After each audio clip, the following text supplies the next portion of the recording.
في الانتظار. زعلوني زعلوني زعلوني زعلوني زعلوني زعلوني جول زعلوني. هل انتهت هيمنة الترجي؟ هل أصبح النادي الإفريقي هو القوة الجديدة في الكرة التونسية؟ هل يستطيع النجم الساحلي العودة إلى القمة؟ وماذا عن النادي الصفاقسي؟ هل يمكن أن يفاجئ الجميع؟ بعد موسم 2025 إلى 2026 الذي انتهى بتتويج النادي الإفريقي ببطولة تونس، نحن أمام موسم جديد تماما، وموسم قد يحمل معه تغييرا حقيقيا في ميزان القوى. بطولة تونس من 2026 إلى 2027 تنطلق يوم 22 من أغسطس 2026، والمثير أن أول جولة ستبدأ بمواجهة من العيار الثقيل، الترجي الرياضي ضد النجم الساحلي. أما الديربي الكبير بين الإفريقي والترجي فسيأتي في الجولة الثامنة، والإفريقي سيكون صاحب العرض. إذن من الأقرب للتتويج؟ هل سيحتفظ الإفريقي باللقب أم سيعود الترجي ليستعيد عرشه؟ أم أن النجم والصفاقسي لديهما كلمة أخرى؟ اليوم سنضع الأربعة الكبار تحت المجهر، وفي النهاية سأعطيكم ترشيحي شخصي لبطل تونس 2027.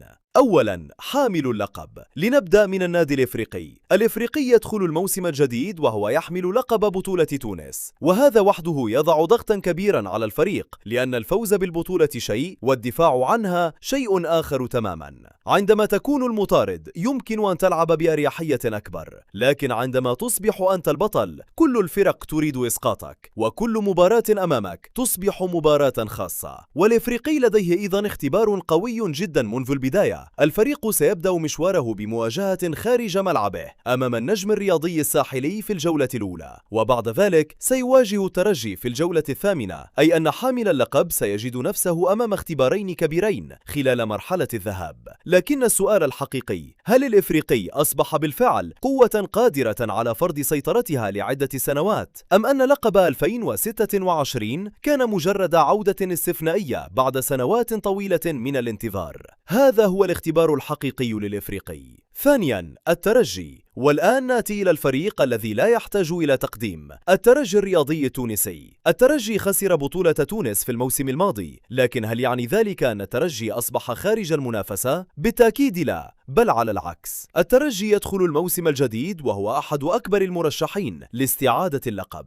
ولسبب مهم جدا. الترجي لا ينظر فقط إلى البطولة التونسية، بل يملك أيضا خبرة كبيرة في المنافسات الإفريقية. وقبل انطلاق موسم 2026 إلى 2027 جاء الترجي في المركز الثالث في تصنيف الأندية الإفريقية الصادر عن CAF ب58 نقطة، خلف ميلودي سانداونز والأهلي. وهذا يعطينا فكرة عن حجم النادي وقوته على المستوى القاري. لكن هناك مشكلة، الترجي سيبدأ البطولة بمواجهة النجم الساحلي، ثم بعد ذلك ستكون أمامه مواجهات القوية ضد الصفاقسي والاتحاد المنستيري، ثم يأتي الديربي أمام الإفريقي في الجولة الثامنة. بمعنى آخر، الترجي لن يحصل على طريق سهل في بداية الموسم. وهنا السؤال، هل يستطيع الترجي تحمل ضغط البطولة المحلية والمنافسات الإفريقية في الوقت نفسه؟ إذا نجح فسيكون من الصعب جدا إبعاده عن سباق اللقب.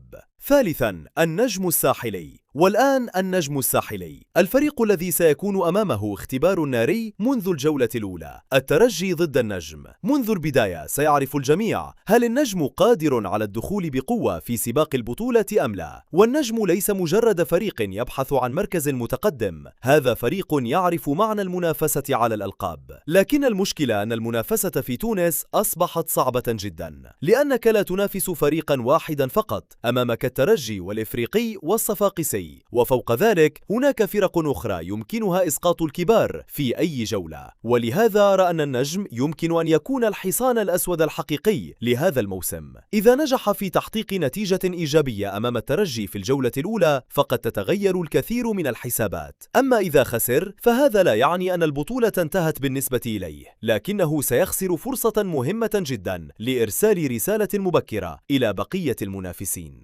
رابعا، النادي الصفاقسي. والآن نصل إلى الفريق الذي قد يكون أخطر مما يتوقعه البعض، النادي الرياضي الصفاقسي. الصفاقسي ليس مرشحا أولا بالنسبة لي، لكنني لا أستبعده إطلاقا. ولماذا؟ لأن بطولة تونس ليست دائما مسابقة يفوز بها الفريق صاحب الأسماء الأكثر شهرة. أحيانا الفريق الذي يحافظ على الاستقرار ويجمع النقاط أمام الفرق الصغيرة هو الذي يصل في النهاية إلى القمة، وهذه نقطة مهمة جدا. قد يفوز الترجي على الإفريقي، وقد يفوز الإفريقي على النجم، لكن إذا خسر أحدهم نقاطا أمام فرق أقل تصنيفا فقد يخسر البطولة. ولهذا قد يكون الصفاقسي هو الفريق الذي ينتظر أخطاء الآخرين. الآن السؤال الأصعب: إذا طلبت مني أن أرتب المرشحين قبل بداية الموسم فكيف سأرتبهم؟ المركز الرابع بالنسبة لي النادي الصفاقسي، ليس لأنه فريق ضعيف، بل لأنني أرى أن المنافسة على اللقب ستكون أصعب بالنسبة إليه من الثلاثة الآخرين. المركز الثالث النجم الساحلي، لكنني أقولها بوضوح: إذا بدأ النجم الموسم بشكل قوي فقد يقلب هذه التوقعات تماما. المركز الثاني النادي الإفريقي، حامل اللقب والفريق الذي يريد إثبات أن بطولة 2026 لم تكن صدفة.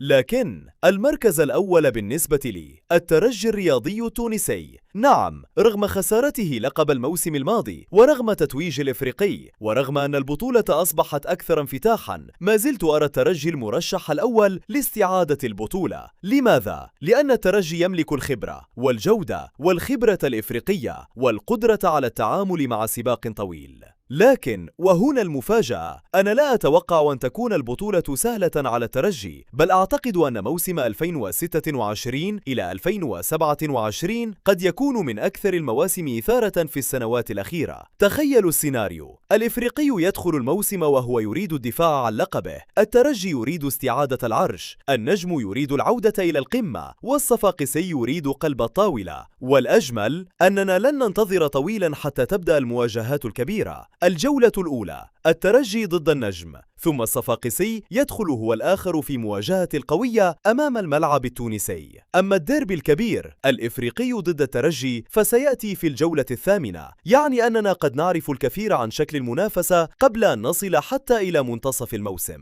لكن هناك سؤال أهم: هل نحن أمام نهاية هيمنة الترجي؟ هنا يجب أن نكون حذرين. خسارة بطولة واحدة لا تعني نهاية حقبة، والإفريقي عندما يفوز ببطولة بعد سنوات من الانتظار لا يعني تلقائيا أنه أصبح القوة المهيمنة الجديدة. الهيمنة الحقيقية لا تثبت ببطولة واحدة، بل بسلسلة من البطولات، بالثبات، بالاستمرارية، وبالقدرة على الفوز عندما يكون الجميع ينتظر منك الفوز. ولهذا موسم 2026 إلى 2027 سيكون مهما جدا. إذا فاز الترجي فسيقول البعض: عاد الترجي إلى مكانه الطبيعي. إذا فاز الإفريقي فقد نبدأ فعلا في الحديث عن تغيير ميزان القوى. إذا فاز النجم فسنكون أمام عودة قوية لفريق كبير إلى المنافسة. وإذا فاز الصفاقسي فقد تكون أكبر مفاجأة في الموسم. والآن أريد رأيك أنت. قبل أن تبدأ البطولة أعطني اسم فريق واحد فقط. من سيكون بطل تونس 2027؟ الترجي، الإفريقي، النجم أم الصفاقسي؟ اكتب اسم فريقك في التعليقات، لكن لا تكتب الاسم فقط، اكتب لنا من سيكون البطل وكم نقطة تتوقع أن ينهي بها الموسم. وسنعود في نهاية الموسم إلى هذا الفيديو ونرى من كان توقعه صحيحا. أما أنا فترشيحي الآن هو الترجي لاستعادة البطولة، لكنني أضع تحذيرا واحدا: لا تستهينوا بالإفريقي، لأن الفريق الذي انتظر 11 سنة حتى يعود إلى القمة لن يكون مستعدا للتنازل عنها بسهولة، ومع أول صافرة في الموسم ستبدأ المعركة. الترجي يريد استعادة العرش، الإفريقي يريد الدفاع عنه، النجم يريد العودة، والصفاقسي يريد قلب الطاولة. فمن سيكون بطل تونس 2027؟ الموسم سيجيب.